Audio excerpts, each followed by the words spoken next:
Hey, it's your girl Cupcake. Let's have this conversation. So, I want to say this. How you doing? How your mama doing? How your daddy doing? How everybody doing? Y'all doing good? I hope so. God bless you. But let's talk about it. So, one of the greatest, you know, um, you know, let me say this. God will show you. I remember this last year after I wrote my first book. God showed me that the story of my life was already written. I just had to be obedient and actually write it. I had to go through those experiences and understand why I did it and the purpose behind it. This is just the purpose behind everything. But what we don't understand is when you go all back and you connect those dots and you understand those connections and you bring it all back, it's like God will show you back then. You'll have a revelation. Like I had a revelation. Let me just go ahead and say back in 2000 and was that 2001 when I was in college, and I had a revelation that makes perfect sense to me now, right? In this present time, in this present day, in this present season of my life. So when I was in college, remember, Eric, we all love Aaliyah. You remember Aaliyah? And I remember being in college, and it was right before 9/11. And so many things happened that year, right? So it's like the years that so many things happened that were like monumental and big. They all happened for a purpose, and we don't understand that people live and die for a purpose. And I know that that's a very sad thing, but every life is a blessing and you learn something from it, and every death is the same. And we don't understand that because at that time it hurt so bad, and it's so many people grieving. But hear me, just follow this. Just understand, we all live and die for a purpose. So we were in college. I'll never forget, I was pregnant with my first son, and I was in Wilberforce University, and I'll never forget, we were like in the, I don't know, with that little hangout spot. I wasn't in college too long because I ended up leaving because I was pregnant. I came home to raise my child. So anyway, we were downstairs in the little hangout place, and we found out that Aaliyah died. And I remember being so crushed, and I remember how we found out, and we were watching, I remember sometime in that time they released the video of Rock the Boat, right? And how she died on the airplane because it was too heavy. And everything starts to make sense because when you understand God, and I mean fully understand God, you don't try to like find ways. God will bring those things to you. It's like God, I don't I don't say I preach sermons but lessons. If I was to name this lesson, I would say it's called Rock the Boat. We don't understand why things in our lives are crashing. We don't understand why things are burning. Because, like, when Aaliyah got on this plane, and all due respect, I'm only using this because this is what God gave me. It's not any disrespect to her family, or anything like that. So if anybody feels that way, especially her family, don't take it that way. Because I love her. I still love her. I absolutely adore her. But I know her life had a purpose. So they were in a rush to come home. Like most of us, we're in a rush. We rush sometimes, and we don't take our time, and we just got to get there. And I know that in that moment we not thinking, but if she could have went back, or her producer would have went back and said, oh, you know what, let's not put all this equipment on here. But we wanted to take everything with us. Hear me now, prophetically, spiritually. They wanted to take everything with them. They didn't want to take 2 trips. They didn't want to leave anything behind. They wanted to rush, and it was too heavy to fly. It was too heavy to fly. So because it was too heavy, and that rush decision causes the flight, the airplane to crash and burn. Our lives are like that. We rush into things. We rush into marriages. We rush into situations. We rush into relationships. And I'm getting emotional about it. We don't want to wait.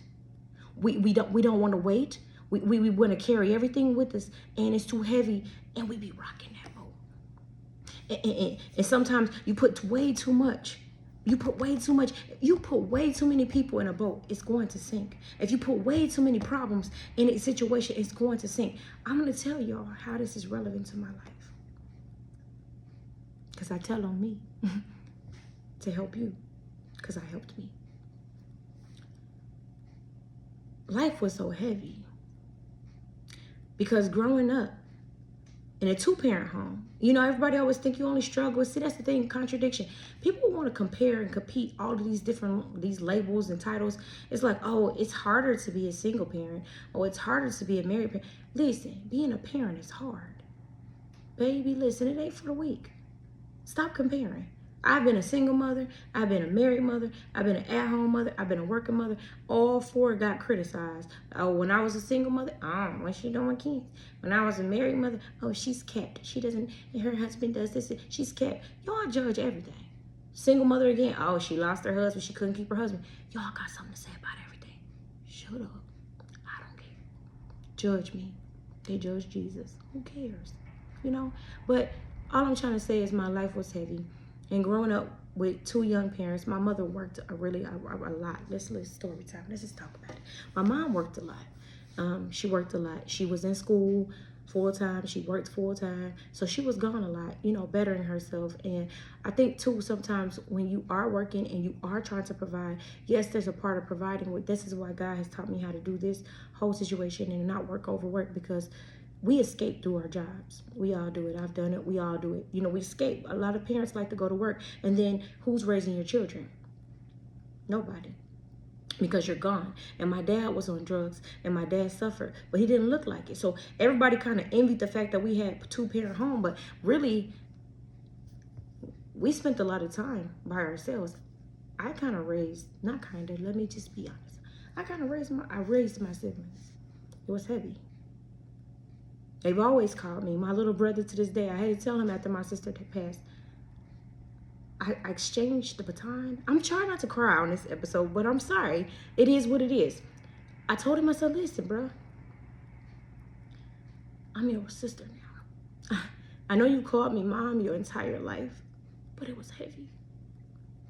My sister dying taught me so much, because it's hard to mother your own children. You know, it's already hard being a mother to your own children, but then you have your siblings and your family, they're weighing heavy on you, and we enter these relationships and we're rocking this boat. See, when I enter you have two people who aren't even ready and committed to themselves. You have two people that aren't even submitted fully to God. And they're not even really ready for marriage, but they think that that's what they want because everybody is pressuring them to do it and they feel like it's the right thing. See, me and him, we've never had this conversation, but I'm just telling you from my spirit, I know. Me and him wasn't ready and we felt like we was doing the right thing, but we both did the wrong things, because when you're entering a covenant agreement, when you're entering a marriage, nobody goes with you. I'm not talking about your kids. Let's not focus on that. Nobody else goes with you. My whole family was with me because I was carrying them. They were in that airplane that was too heavy, that was crashing, that was burning. They were too heavy. They were in that boat that was sinking. They were too involved. And I'm not talking about in a drama way, but in that way. I'm going to tell on myself. And the same way with him, and I won't even get into the part where he was carrying, because we're heavily influenced by our parents when we're not ready for marriage. And you're not supposed to be influenced by your parents. You're supposed to be influenced by God. God is the head of the marriage. And two people that come together, when they come together at one, see, what we're missing is in a marriage is that nobody else matters. Nobody. Everybody else's opinion, you shut them out of the world. Yes, they are in the world, but they're not of your world. Because that's the way God designed marriage to be, so that nobody can come between y'all. But we allow too many people to come between us. So let me tell you about me. I'm going to tell them myself. When we first moved together, first thing that happened before we even got settled, my mom and dad got a divorce. And my mom was living across the country, so she came to live with us. And I did ask. And it was against my better judgment, because in my heart, I was like, no. Again, don't trust yourself. I should have said no. From the very beginning, it wouldn't have just been no mess. I'm trying to save the world, kid trying to save the world. Listen, she should go to my grandmother's house like she did at the end. It would have just been better, because we're trying to be two people merging as one. We have children together. We're trying to build this family. And it's the first house. We moved into the house. And before we could even be in there a year, now we've got a company and somebody that lived there. And then while she lived there, it was so much friction, because anybody that's outside of that union doesn't belong there. First of all, we don't understand that, and people always get so mad, like, oh, taking care of your parents and all. It is not your child's responsibility. See, a child has to fly and go and be with their relationships and all that, but it's too heavy for you to take care of your parents. And then the things that were happening, that, you know, it is like you don't want to sacrifice everything in life, and everything in the Bible. Most people are so selfish, they don't want to sacrifice. So I will give this man was very hard worker, very great provider, and he was not going to let us go without financially. Everything else, yeah. But hear me. As he was providing, because I was at home mom and I was in school full time at that time. I was in school full time and at home mom, and I'm not carrying the weight of the bills he was. And then we have somebody extra come in, and then they don't want to help, and they don't want to babysit, they don't want to contribute. We forget that village, it's heavy, it's toxic, even for parents to think that a child is supposed to carry you. Again, we keep rocking that boat. So I brought all these people, and I didn't understand it back then. I get it now because God had to teach me. I didn't understand because that's my family, and they need me. I needed me. Everybody had their stuff at their house. It was like a storage unit. Just drop it. See, just drop it off over here. Just like that. Just drop it off here. And just bring all your stuff over here. Just drop your problems on me. Drop your burdens on me. Drop it. Here. This is the storage unit. And it was too heavy. So when that boat was too heavy, everything that I came with, see, here's the bag lady over here. Not only did you already come with kids, you came with your family and their issues and their baby mama drama and your siblings. All of that is toxic. Cut them tree limbs because they're killing the fruit. They're killing the marriage. See, the thing I can honestly say, and I can wholeheartedly know, that it was always a lesson from the very beginning. And I don't want to be in a disrespectful way. I don't regret my relationship. I have 2 amazing, beautiful children. Baby, listen, I get so emotional when I talk about things that I love. Can't y'all tell that? It's like I love it, so it's just like it pours out. But I absolutely love my children, all 4 of them. And I definitely don't regret the situation. I don't regret the lessons, because that's where when we start living in shame and regret, you're telling God that experience, you didn't learn from it. You're telling God that you're not grateful for getting you out of it. It was a lesson. It was an experience. The problem is with lessons is we stay there. But I can honestly say our marriage would have never worked in the first place, because it was not ordained by God. It was not, he wasn't the person for me, and I wasn't the person for him. It goes both ways. But we both had to learn lessons from each other to choose ourselves and not our family. We had to choose our own path and not the path that was set before us. And we had failed in that mission for a really long time. So when I broke away, he was able to do things that he never did before with his children and his life. And these are blessings, is what I'm trying to say. And I'm going to stay on this side because I want to talk about me and I want to talk about what I learned. But I'm going to tell you that we be rocking a boat. Your mama and him, your daddy and them, your cousins and them, your sisters and them don't belong in your union. It's too heavy. That man has already got enough pressure. Did you see the curse? That man has already got the pressure. The man, he has to work twice as hard. The world is already on his shoulders, especially a black man. Let's talk about it. So because the situation was heavy on him, and this ain't right or wrong. This ain't about who right or wrong. This is what happened. So the situation was so heavy on him, and it was beating him up, and his shoulders were heavy, and he's crashing and he's burning. Now, your words, the way you treat me, the way you beat me up, with your words, come on now. That anger, that resentment, because it's too much. See, we don't understand how we weigh heavy on people. Some pressure creates diamonds. Some pressure creates death, demise, destruction. And we don't understand that you can be too much for somebody. And sometimes the craziest thing is you feel like you're not enough, but it really is not that. It's that because you don't feel like you're enough, you try to wear these things, you put on these garments, you put on these clothes, you put on these people, you try to carry everybody, you try to save the world because you want to be good for everybody but you. You must choose you. And everybody's scared to tiptoe and tell their family no. And no, you can't come live with me. And no, you can't stay with me. And no, I'm not asking you that. And no, I can't take care of you. No, I can't give you no money. No, no, no. I ain't talking about your children. I'm talking about other people's kids. I'm talking about people who are, I'm not talking about people who really need you. Let's be clear. I'm talking about people who need you because they don't want to go do it themselves. I'm talking about people who need you because they don't want to, they're so used to you being available. See, we're more available to people that are using us than being available to God. And God said, nah, rock that boat. Don't let them be mad at you. Don't allow somebody to control you. We're killing relationships at the very root because we're too heavy.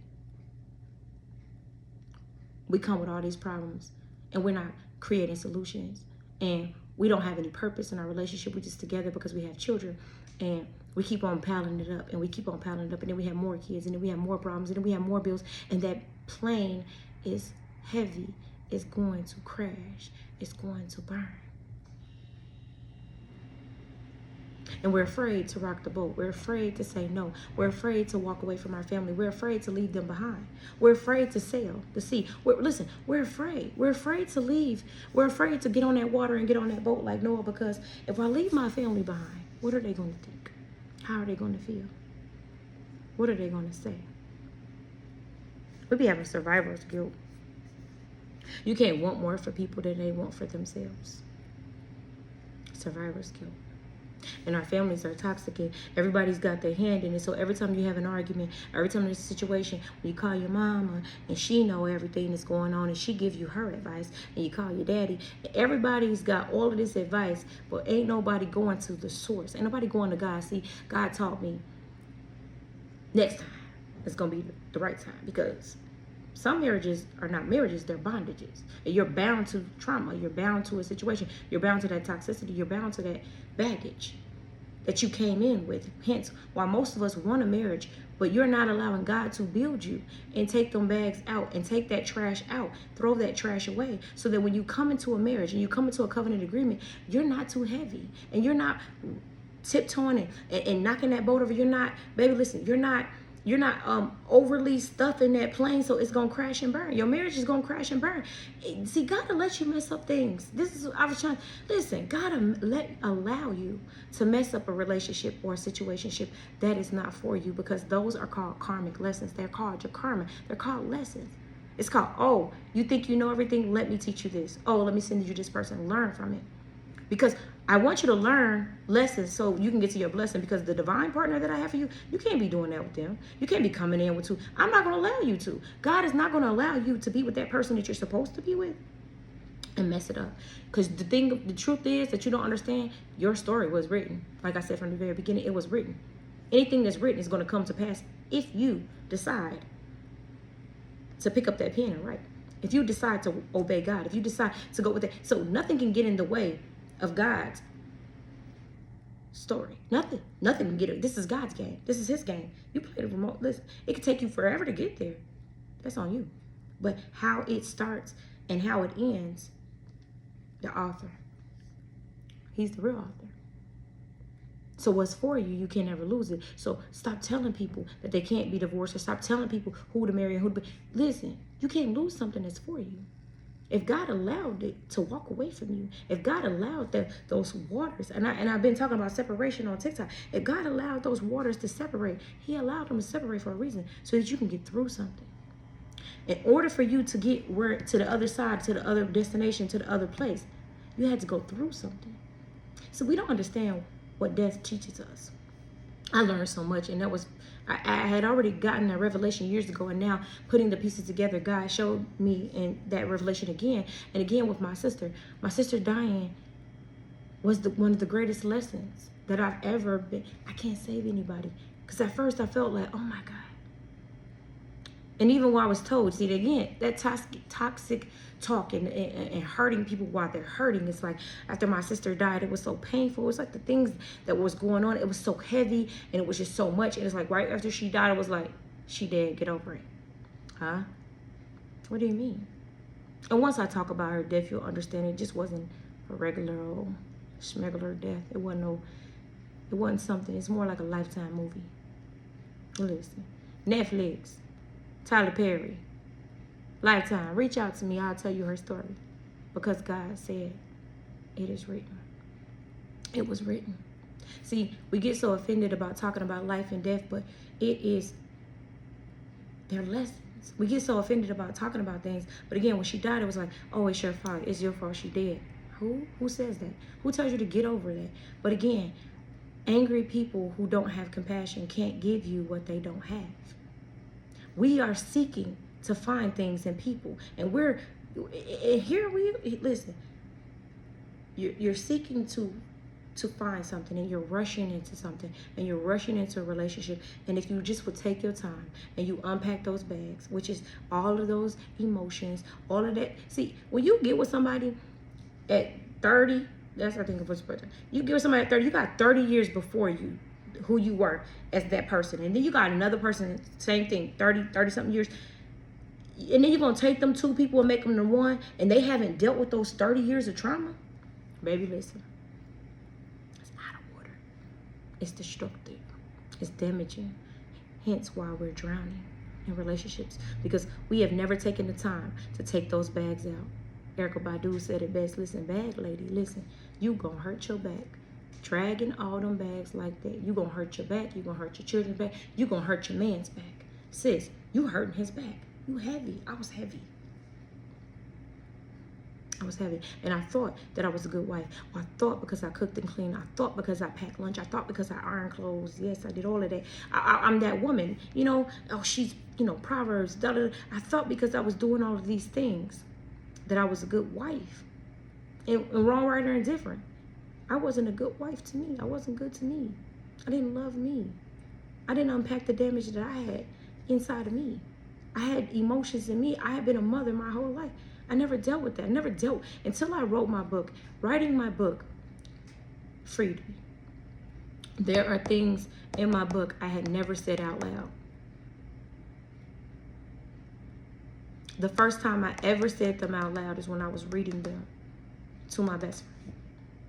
Saying those things out loud broke me down, but they also freed me and healed me. So many of us are holding these baggages. You're like that airplane, holding them baggages, holding that equipment that doesn't serve you. Because where God is trying to fly you to, where God is trying to send you to in your life, it can't go. And if you try to take it with you, you're gonna crash and it's gonna burn. Hear me. So God is saying, it's a lesson. It was never designed. This is why God said, leave your mother and cling to your wife. That's not one-sided. Everything, we make everything about the gender. The woman too, you gotta leave your family and cling to your husband. You have to. It goes both ways. If it doesn't, then there's no marriage. It becomes bondage, and now it's like a prison. We're bound to each other because we got a kid. We're bound to each other because we got bills. We're bound to each other because we have this false ideology of loving each other, but we're not good for each other because our souls are drowning. Our souls are on fire. They're burning. All because we think we're doing the right thing. And sometimes there's a way that a man thinketh that is right, but the end is destruction. Sometimes you think you're doing the right thing and it's wrong. It is what it is. It's wrong. And you can be mad, but the truth is, I'm not mad. And neither should you. You should not be mad, because everything I went through elevated me. Everything that I went through taught me these lessons, and it ultimately gave me my blessings. And I had to learn that in order for me to get where God wants me to see, when I let people go and I start letting those baggages go and I start freeing myself, the weight started falling off. Not only did the weight start falling off,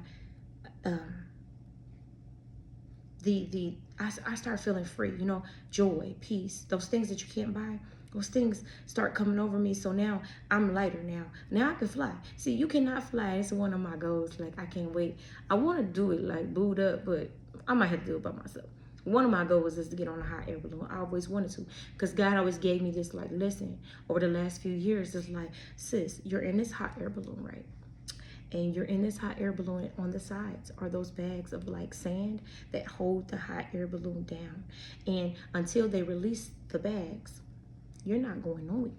You're going to stay right there. And so God walked me through lessons, and Jesus was like talking to me, like, this is what you have to let go. You have to let your family go. You got to let their problems go. You got to let holding on to mothering everybody is not your job.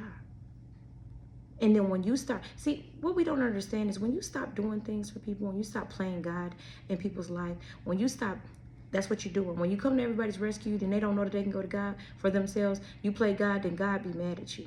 God be like, listen, they ain't gonna know me because they keep coming to you and you keep solving it. Let them people suffer. Not like that. Just hear me. Let them suffer, because when they suffer and when they don't have you, when you're gone, there's no sunshine. When you're gone, they gotta come to me. Every knee shall bow. Every tongue shall confess. We gotta stop playing God in people's life, because then we trying to save the world and you the one need to be saved. You have to be saved. But you gotta confess with your mouth. Build them words. Believe in your heart. Most of us don't believe what we say and don't say what we believe because we're too afraid and we're too bound and we're carrying too much and we're too afraid to rock the boat. We're too afraid to say, you know what? This relationship's not serving me. Let's just sit down and talk about how we can exit. Let's sit down and talk about how we can release some of this baggage, because listen, we realize that this is not going anywhere, but nope, we stay there. We stay bound. We stay, and then what happens is when you stay somewhere you're not wanted, or you stay somewhere where nobody wants you, they're going to show you. The universe has a way of teaching you things. If someone don't like you, don't love you, it come out. They're going to treat you bad. It's like pushing you. Listen, go, get out. Listen, get out, sis. Remember that movie, Get Out? That's what our the only picture we got developed. I didn't even get no well into it. That's the only picture we got developed was our engagement pictures. And it looked like a scene from Get Out. Get Out. But we're too scared because we're too much rushing, trying to be somebody's wife. And we've never married ourselves. We're trying to be somebody's husband. Or you want that man. It's most of the time it's that woman want that man to be the husband. And you want a wife, but most men make you wait. And we don't like that. It's like, he'd be like, oh, wait. And I'm not talking about for those who like to play around for 9 years and stuff. But here's the truth. It's not about the wait. We don't like waiting, but it's not it's what he's doing in that wait. Is he getting closer to God? Is he chasing his dreams? Is he building a legacy? Is he trying to build a house? Is he trying to build something that's substantial? Most of the time, men make you wait so they can play. There's the difference. He just want to play. He want to sow his royal oats. He want to, I don't even know if that's it there, right? But don't judge me. Listen, he want to test the waters first. He want to make sure he hit everything before he come wife you up, And then what happens is, when God see that, God be like, snitches, I'm going to make you wait. I'll give her somebody else, all right? You don't know. God be playing. Listen, this game, you better play fair, because favor ain't fair. God don't be playing fair sometimes. Listen, I'll be the first to tell you. People get so mad, but what you don't see behind the scenes is what people go through and what they've accomplished, and the things that they had to give up. So the title of my book is called Never Give Up, because I've had every reason to give up. But the truth of the matter is, in never giving up, there were so many things I had to give up to never give up. Does that make sense? If you understand that it's a connection to everything you do, and your life story is already written. Your life story is already written. So if you're in this situation and you're trying to understand, and I see so many people, especially on TikTok, they misunderstand the whole separation and why God separates people and why God pull people apart. Because ultimately, sometimes you were never meant to be together, and God will separate you because it's best for you. And then when you separate, you realize, because when you're so close to something, you can't see it. I didn't see it. I was too close. I didn't see the abuse. I didn't see the hurt. I didn't see the pain. I didn't see the toxicity. I didn't see that I was weighing heavy on him. I didn't see it. Didn't want to hear that. I was too close. But when God pulled us apart, I was able to hear God say, this is what was wrong, and this is what happened, and this should have never happened. And you can't see, the only way the enemy, and I'm not calling a person per se, because we got to understand what enemy means. It's something that goes against what God is wanting for you. It's not always something that's trying to literally spiritually attack you, but it is too. So just hear me. When the only way the enemy comes into your house, because most of the time, if you understood this, yes, there's random break-ins, but most of the time somebody break in your house or take something from you or rob or steal or kill something from you, usually it's your homeboy. It's usually your friend. It's usually somebody you know. It's somebody in your family. So when you allow these people into your family and your home, again, that's why your home should be sacred. Nothing's sacred anymore. Everybody think you're supposed to be over people's houses kicking it. Nah. You bring them spirits in there, baby. Listen, can't sit here. It ain't because my house is all that. It really ain't. But it's home, and I love it, and it's peaceful. And that peace is priceless. I worked so hard for it, baby. I'm not going to give it away. So when you allow the enemy into your home and you crack that window and you open up that door and you welcome people into your home, you let people into your soul, you let people into your house, it destroys it. It destroys what was being built because now it's foreign. Get it? Foreign objects, reject. So we have to understand that entering into marriages, entering into covenant agreements, if they're not done right, they're too heavy. That flight, that air crash,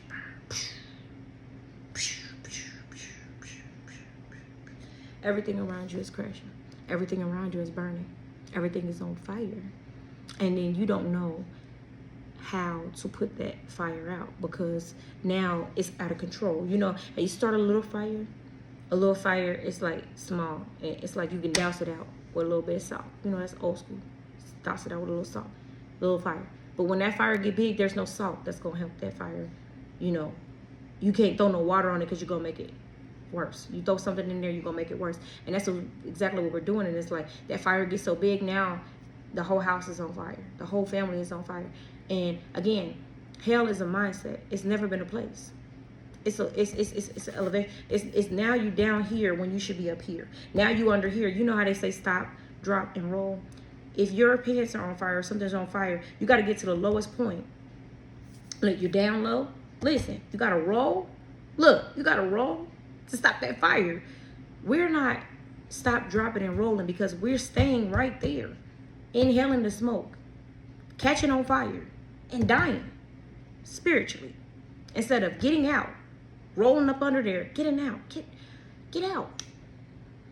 I don't want you to miss the message. That's hell. When you're in bondage and you're married to somebody that's not suitable for your soul, don't mean they're not a good person.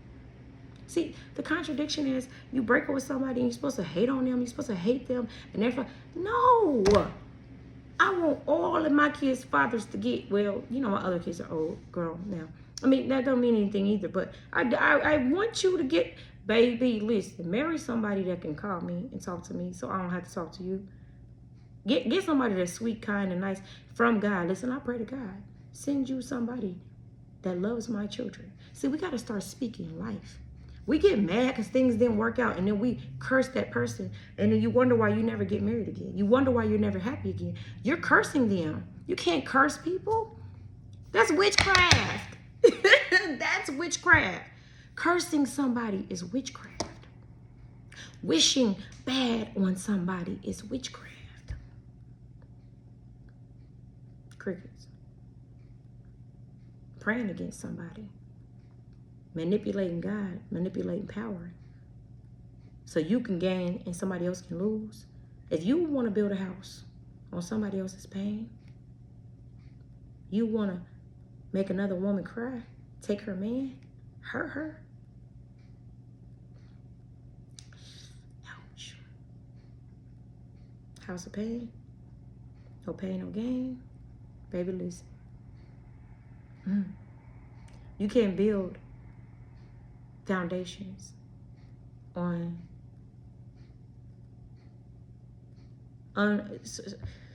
foundations built on those type of situations where you're hurting somebody else, and foundations of lies and deceit, and those roots are grounded in deceit and lies, and you taking other people's husbands and wives, and you doing things. Baby, listen, God don't honor that. Now, trust me, there are people that are married to the wrong person, and that may very well be your wife or your husband. But while they're in that situation, don't you dare try to hurt that woman. Don't you dare try to hurt that man. Because what happens is karma is real. And whatever you do, see, that's why people always say, oh, how you got them. It's not so much that that person's not for you. What goes around comes around. And that's one of the greatest lessons I've learned. It's like, you can't go out here dishing, but you can't take. Oh, I don't know why I just thought about that. Remember that? Dishy, ice cream, dishy, out. Dishy, ice cream, dishy, out. We used to do that all the time. Like, dishy, like, you out. If you can't, you dishing things that you can't take, or you dishing, baby, you out. You out of the game. This is a game. This life is a game. You just gotta know how to play the rules, by the rules. You gotta know you can't have everything you want. You can't carry everything you want. And again, I don't want to be insensitive and bring up this subject, but I think it's been a long time. And I'm not saying it like that because trust me, it's not in a joking way, it's in a prophetic way. You can't have everything you want at that time. You can't put everything on that plane. You can't put, listen, you can't. It will crash and it will burn. Lessons. Prophecy. No one's death is ever an accident. We'll talk about that later. No one's life is ever an accident. So when you have children with somebody, that's not the sign to say, let's get married. It's the sign that, what is this teaching me? What lesson am I learning? God, what does this mean? Because we do things out of order and then we try to fix it. And sometimes fixing it is breaking it all over again. So if I can just share these lessons and these experiences that God has taught me. Like when I say legit, and I can't explain to you every which way, I'm just going to deliver the messages, but when I left my old life, it's like one by one. Okay, it was like every day I was in training, I was in boot camp. God was like, get your notepad out, write, talk, use your voice, practice. Because he was delivering me from evil. He was delivering me from myself. He was delivering me from a life of burning hell.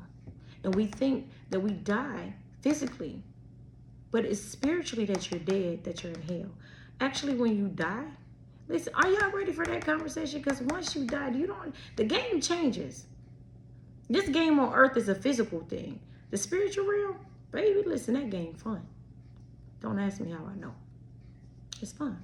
Because earth is a school where you learn lessons.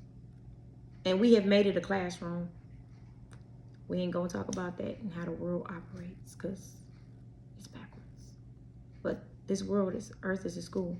And whatever you didn't learn when you're on earth, when you get in heaven, which is a realm, a spiritual realm, you learn it there. And whatever your purpose is, your afterlife purpose, you may be an angel. If you're an angel, you're going to guide people here, which is why people say you can't talk to ancestors. People that die before you are angels. They're not dead. They're much alive. Spirits never die.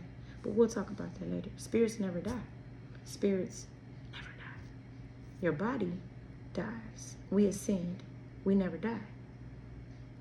And when God talks about death in the Bible, I know I'm off topic, but we get to talk about whatever we want to here. You know, there's no rules. That's why people are like, oh, you got a church? You know, no, there's no rules here.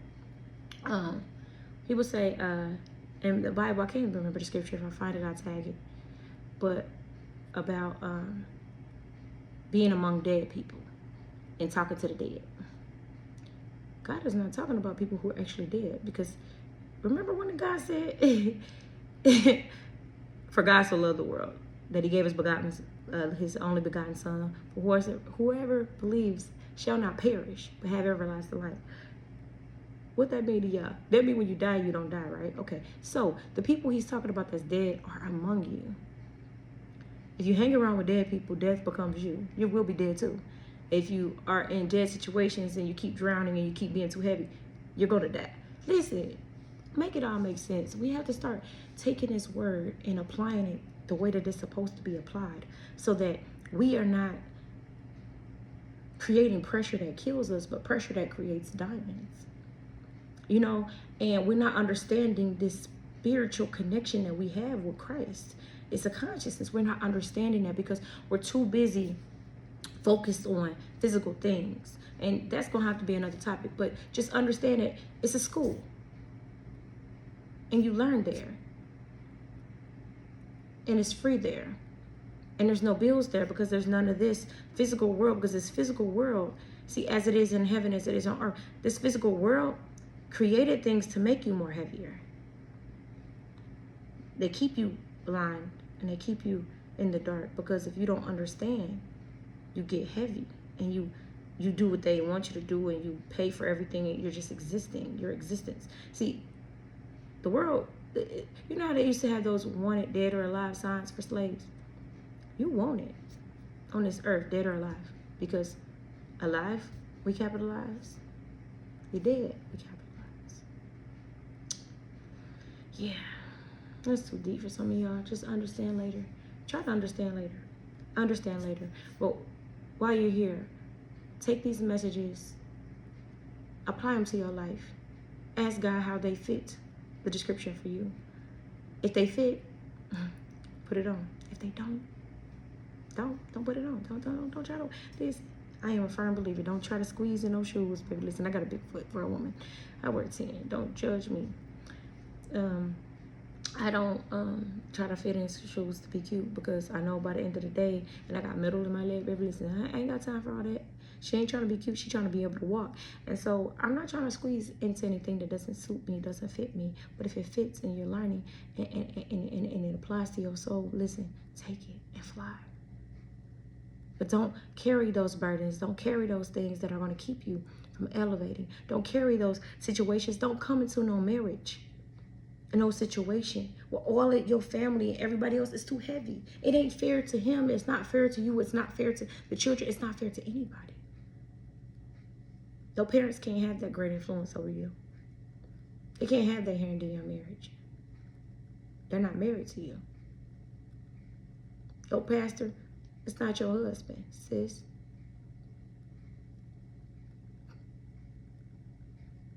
Men too. That pastor is not your wife.